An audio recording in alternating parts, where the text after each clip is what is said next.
Conversations That Matter is a partner program for the Centre for Dialogue at Simon Fraser University. The production of this program is made possible thanks to the support of the following and viewers like you. Petra Kuret, welcome. Thank you. Thank you very much. I'm interested in having this discussion with you about the path to leadership for women in complex organizations. And there's a part of me that I'm embarrassed to even be asking that question. Okay. I think, aren't we supposed to be beyond that? But clearly we're not. Tell me a little bit about the structure of your office, because you run Accenture's office here in Vancouver. That's right. What is the makeup of men and women in senior management roles within your firm? Yeah, great question. And you are absolutely right. We are still having these discussions, and certainly there's lots of progress that's been made. And when you look at the numbers within our own organization, we have about 130,000 women globally. That's a third of our workforce. Mm-hmm. When you come down to Canada, we've got about 44% that are women. And then when you look at the leadership level, we're closer to 30%. So clearly there's more work to be done. When you come down to the Vancouver level and in British Columbia, I'm quite proud that of the 5 managing directors here in Vancouver, there are 4 that are women. And so that's completely different than all the statistics that you just gave me, yes, nationally and internationally. Correct, yep. How come? What's going on here in Vancouver that others can maybe learn from? Yep. Without it being saying, okay, well, we're going to put you in that position because you're a woman. It's right. Rather, you're the right candidate, right, and you qualify and you have nothing that's standing in your way from being able to obtain that yep. position.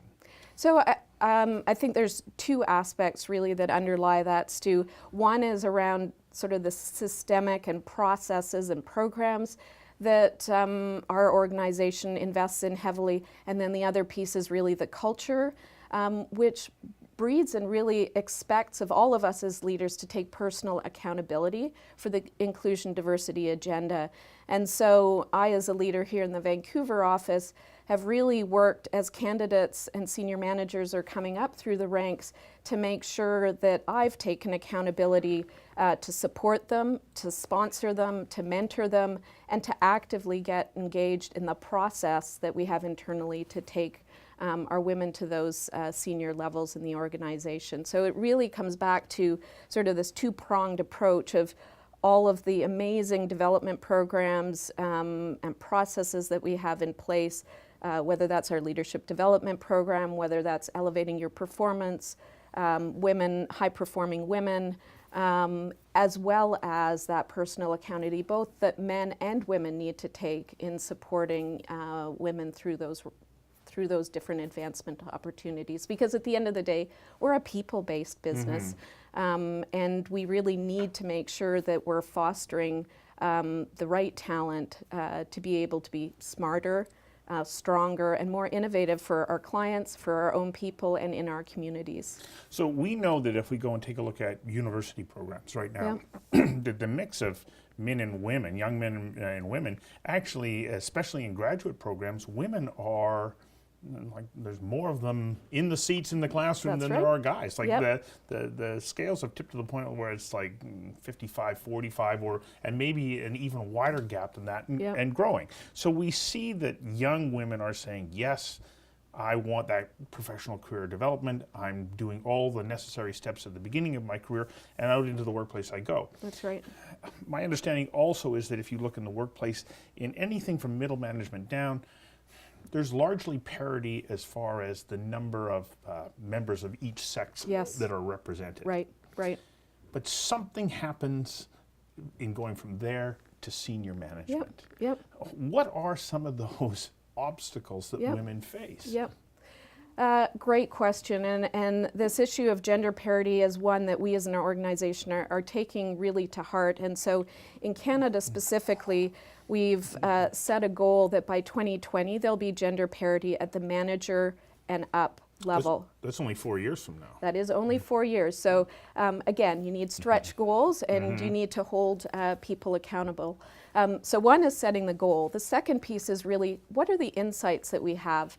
And so it was last year that we launched a diversity census So self-reporting, which again, in our country, we don't report on those stats. In the US, they do.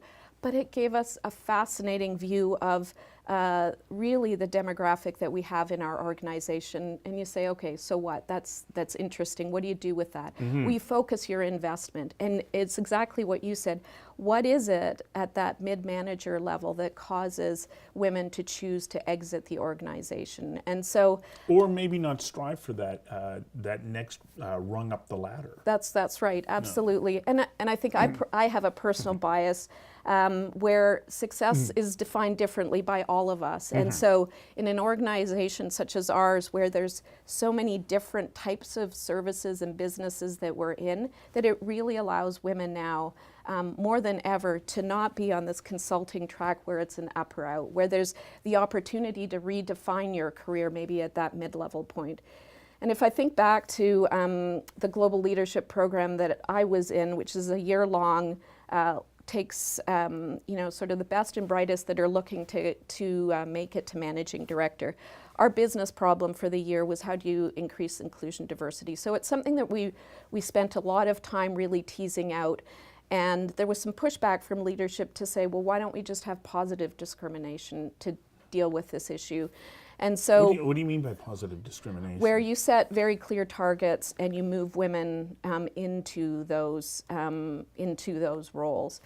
And that can be a little bit dangerous. Absolutely. It's almost like affirmative action. Absolutely. Yeah. And so we decided that was a provocative statement, but we really needed to look at it from a different angle. It was really about leveling the playing field. And what do I mean by that? It's giving individuals, women, the opportunity to put them into roles that might stretch them beyond their comfort zone and supporting them to develop that next level of skill set and leadership. And so does that give us the opportunity not to put everyone on a level playing field? Absolutely. Does that require that senior leaders know us as women, what we're capable of and potentially stretching us? Absolutely. And so there's programs put in place where you're directly mentored by someone on the leadership team to put you into those roles. I remember getting the call from Bill Morris, who leads Canada, and he said, we've got some challenges at a client. We really need the right person in the role, and they need someone that has deep retail expertise, can deal with complex IT organizations, and they need to be based in Vancouver because the others have been from Toronto or down in the US. And I said, well, Bill, I'm based in Vancouver, but I don't even really like to shop. I'm certainly not a retail expert. Right. And I also, I'm around IT, but I'm certainly not an IT professional. And he said, Petra, you can do this. You have the raw talent. You're great at client relationship. You're a fantastic problem solver. Just believe in yourself that you can do that. And so that was an absolute stretch role that put me into an area that I hadn't explored before. But I went to India. My team was 500 strong. It was based all over the world. I learned so much about our business, but it took someone believing in me for me to believe in myself. Just got to get you to hang on for a second while we take a quick commercial break. Absolutely. We'll be right back. Conversations That Matter is a not-for-profit program made possible thanks to the charitable support of the following and from viewers like you. Please visit conversationsthatmatter.tv and help us to continue to produce this program. Oh, okay, so that touches on a point that I was just going to bring up, which is we know that a lot of men will say, oh yeah, I can do that, even though they may not have the direct relevant experience. Yep. They're willing to put themselves out there. That's Whereas we hear this anecdotally. I don't know exactly what the statistics are, but you hear it enough times and you start to believe, okay, do women self-limit because they don't put themselves out there saying, well, I'm not perfect for the position, so therefore I'm not going to apply. Yep. And then therefore you do need a mentor like that.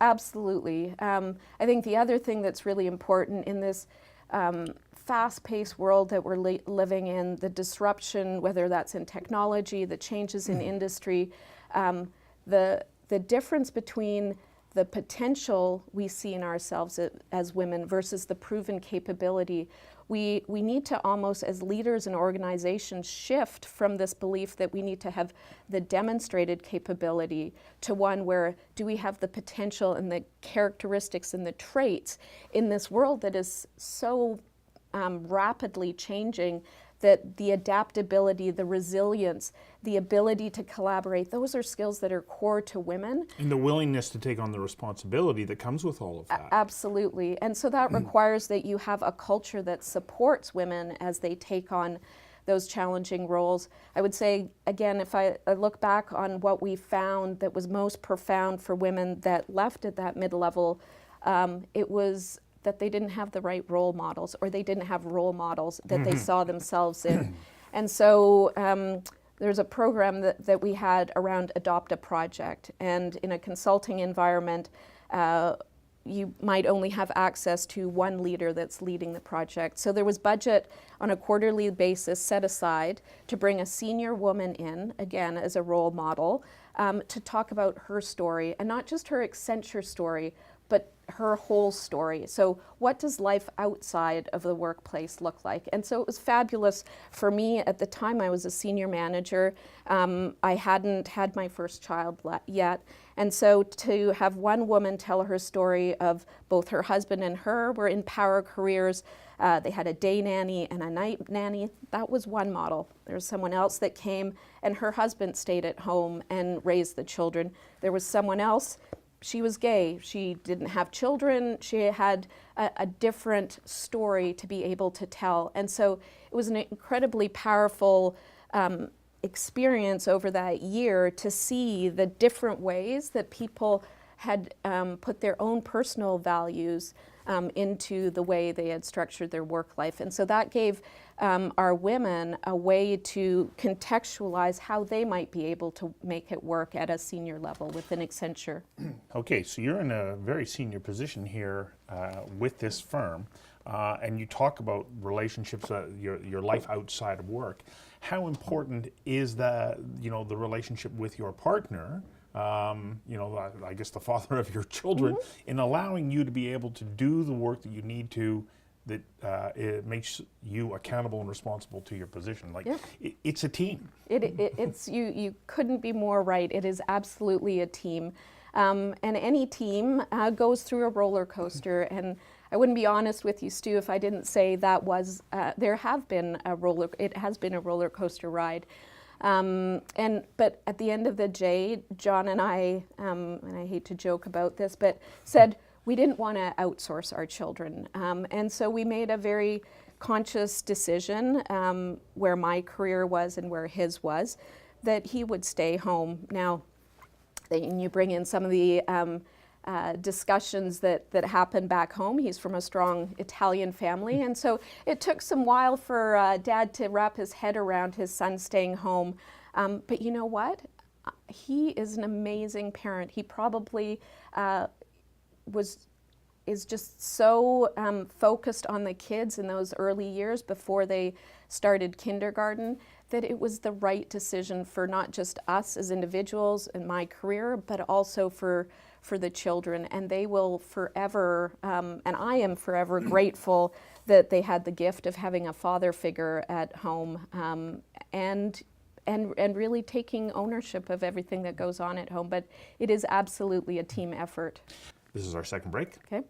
We'll be back in a moment. Conversations That Matter is a not-for-profit program made possible thanks to the charitable support of the following and from viewers like you. Please visit conversationsthatmatter.tv and help us to continue to produce this program. We're in essence rewriting the family contract. So for so long in our society, it's been the guy goes to work, mom stays home, looks after the kids, looks after the house. But that was a team effort, but so often it was unspoken.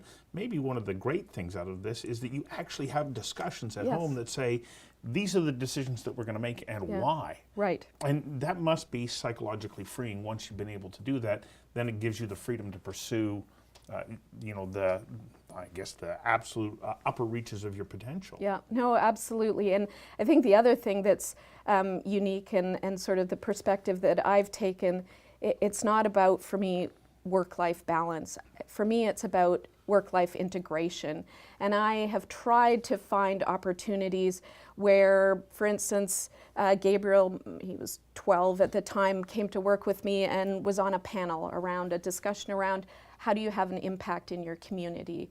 And he rose to the occasion. Now that's a blurring of the lines of work-life, but it's incredibly healthy for him to see how mom operates both in the home and outside the home. So there's a woman, Susan Colantuno is her name. She's written a book called No Ceilings, No Walls, because she basically contends we're in an environment in North America where access to opportunity is there if you're willing to take it. She said, but one of the things that holds women back, and a lot of men as well, is that to move beyond being in middle management to senior management, you have to go from knowing how to do the work to understanding the business of your business. It's how do you make money? What are your threats? What are your strategic advantages? How do you think in a way that says, I'm now thinking about the business? And you know, to get there, so often you need the right kind of support. Yes. And are women a little bit more reluctant to ask for and seek out that kind of direction? Yeah, it's an interesting question, Stu. I think the advice I often give to women is that it comes down to, I call them the 4 C's. Curiosity, conviction, collaboration, and coaching. And the first 2 really are the ones that are central around being curious. And I think women don't draw on this enough, of asking the what-if questions. And then in that, you often arrive at a place where innovation is at the end of that curiosity. And I often say it's not about big I innovation, the transformative change, or understanding the business as a whole. It's about small I innovation. And so understanding the business that you might have in your own backyard, in your own office, in your own region. So really bringing it down to a level and being curious about, in the question that you asked, the business, let's say in Canada.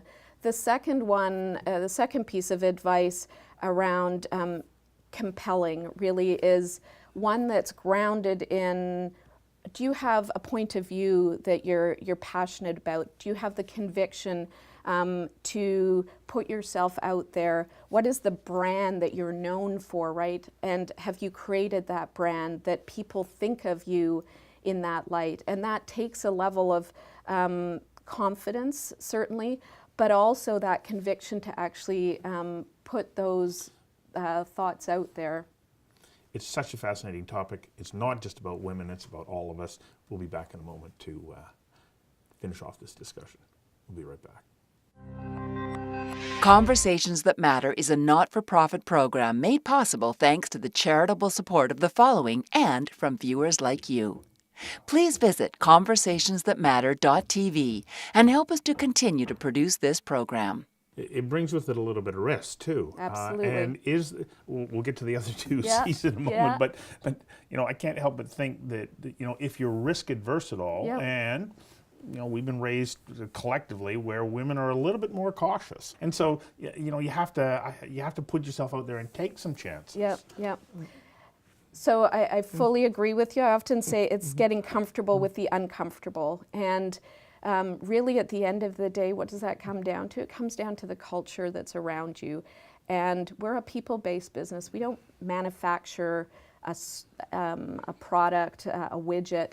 And so as such, it's our core values really around respect for the individual, around integrity, that almost to a person in any geography that I've worked in, that's what is the glue within Accenture that gives a lot of women and all of really the ERG groups the opportunity to rise to that occasion, because without that support and the belief and stewardship of those core values, you're right, risk and the self-speak starts to get the better of us. But surrounding yourself with mentors, both inside Accenture and outside, the ones that are there to boost you up, as well as the ones that are willing to hold up the mirror and say, Petra, are you overreacting? Are you doubting yourself too much?